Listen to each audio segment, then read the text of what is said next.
안녕하세요, 여러분. 오늘 저는 아주 중요한 질문 하나를 가지고 왔습니다. 지금 이 시장 들어가야 할까요? 아니면 기다려야 할까요? 금리는 쉽게 안 내려오고 유가는 다시 들썩이고 그런데 나스닥은 오르고 있습니다. 뭔가 앞뒤가 안 맞는 것 같죠? 오늘 이 혼란의 구조를 제대로 정리해 드리겠습니다. 특히 FX 마진 거래와 해외 선물을 하시는 분들 끝까지 꼭 보시기 바랍니다. 자, 먼저 지금 시장 전체 그림을 한번 정리해 보겠습니다. 한마디로 표현하면 엇갈린 신호의 시장입니다. 주식은 상승하려 하고 금리는 쉽게 내려오지 않고 유가는 다시 상승 압력을 받고 있습니다. 이 세 가지가 동시에 일어나고 있다는 게 문제입니다. 미국 증시를 보면 AI 중심의 기술주들이 지수를 끌어올리고 있습니다. 엔비디아, 메타 이런 이름들이 나스닥을 받치고 있죠. 하지만 그 외의 나머지 종목들은요? 상대적으로 굉장히 약한 흐름입니다. 이게 무엇을 의미할까요?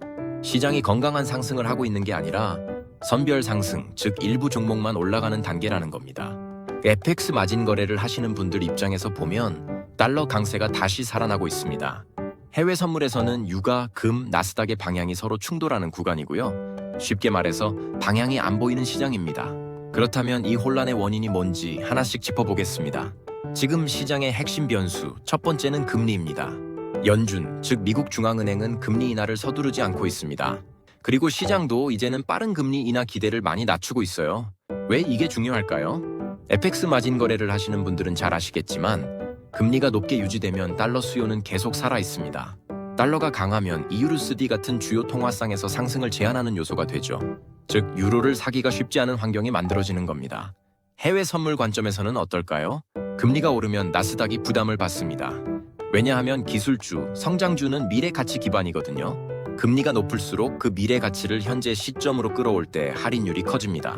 쉽게 말해서 미래 수익의 가치가 지금 기준으로 줄어드는 거예요. 그래서 결론은 이겁니다.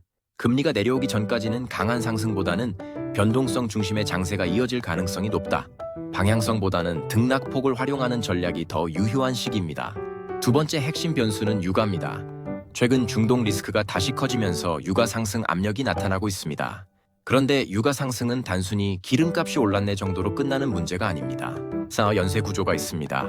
유가가 오르면 물가가 오릅니다. 물가가 오르면 연준이 금리를 내리기가 어려워집니다. 금리를 못 내리면 소비가 둔화됩니다. 소비가 줄면 기업 실적이 압박을 받습니다. 이 네 단계가 도미노처럼 연결되어 있는 겁니다. FX 마진 거래에서는 어떤 영향이 있을까요? 원자재 통화, 특히 캐나다 달러인 CAD나 호주 달러인 AUD의 변동성이 커질 수 있습니다. 캐나다는 원유 수출국이기 때문에 유가 상승에 민감하게 반응하거든요. 해외 선물에서는 WTI 오일 자체가 지금 핵심 트레이딩 자산으로 부각되고 있습니다. 그리고 가장 중요한 포인트, 만약 유가가 배럴당 $100 근처까지 올라간다면 금리 인하는 사실상 지연될 가능성이 매우 높습니다. 그렇게 되면 아까 말씀드린 연쇄 구조가 더 강하게 작동하겠죠. 그렇다면 왜 시장은 지금 이 악조건 속에서도 무너지지 않고 있을까요? 단 하나의 이유, AI 중심 기업들의 실적입니다. 엔비디아, 메타, 그리고 테슬라. 이들은 여전히 강한 실적 기대를 유지하고 있고 나스닥을 현재 수준에서 떠받치고 있습니다. FX 마진 거래에서는 이런 구조가 리스크 온 신호로 작용합니다. 시장 분위기가 위험 자산 선호로 기울면서 일부 통화 상승을 유도하기도 하죠. 하지만 해외 선물에서 중요하게 봐야 할 포인트가 있습니다. 이 상승이 극히 일부 종목 중심이라는 겁니다. 시장 전체가 강한 게 아닙니다. 소수의 AI 대형주가 시장을 혼자 버티고 있는 구조예요. 이게 왜 위험하냐고요? 이 종목들의 실적이 기대를 조금이라도 밑돌면 그 하락의 충격이 시장 전체로 전달될 수 있기 때문입니다. 즉, 지금 시장은 매우 좁은 기반 위에 서 있습니다. 자, 그렇다면 실제로 어떻게 대응해야 할까요? 향후 한 달은 방향성보다 타이밍이 중요한 시장입니다. FX 마진 거래 관점에서는 달러 강세 기반의 단기 트레이딩이 유효합니다.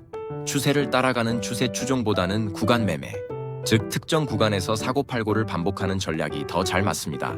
해외 선물 관점에서는 나스닥은 고점을 쫓아가기보다는 눌림목에서 매수하는 전략이 낫고 WTI 오일은 변동성에 대응하는 전략으로 접근해야 합니다. 금은 리스크 해지 수단으로 분할 매수를 검토해 볼 수 있습니다. 그리고 딱 한 가지만 기억하시면 됩니다. 추격 금지. 이미 많이 오른 것을 뒤늦게 따라가면 반드시 물립니다. 지금 같은 변동성 장세에서 추격 매매는 가장 위험한 전략입니다. 좀 더 넓게 보겠습니다. 향후 3개월 3가지 시나리오가 있습니다. 시나리오 1 완만한 상승 시나리오 2 변동성 확대 박스권 시나리오 3 하락 조정 현재 시점에서 가장 가능성이 높은 건 두 번째 시나리오 변동성 확대 구간입니다. 그런데 여기서 중요한 게 있습니다. FX 마진 거래와 해외 선물을 하시는 분들에게는 이 변동성 구간이 오히려 가장 수익 기회가 많은 구간입니다. 왜냐하면 방향이 없을수록 변동성 자체를 먹는 전략이 빛을 발하기 때문입니다. 박스권 상단에서 팔고 하단에서 사는 구조적 트레이딩이 가능해지는 겁니다. FX 마진 거래와 해외 선물에서 중요한 건 방향 예측이 아닙니다. 바로 구조 이해입니다. 이 세 가지를 항상 머릿속에 넣고 시장을 보세요. 금리 유가, AI 실적, 막연한 불안으로 손을 놓는 것도 답이 아니고 구조도 모르고 무작정 뛰어드는 것도 답이 아닙니다. 지금은 구조를 알고 타이밍을 기다리는 것, 이것이 정답입니다. 지금 시장은 절대 쉬운 시장이 아닙니다. 하지만 구조를 이해하는 사람에게는 오히려 기회가 됩니다. 복잡한 시장 분석 혼자 고민하지 마세요.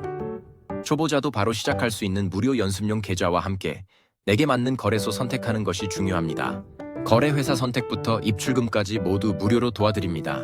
원투원포렉스 kr.com에 지금 바로 방문해 보시기 바랍니다. 감사합니다.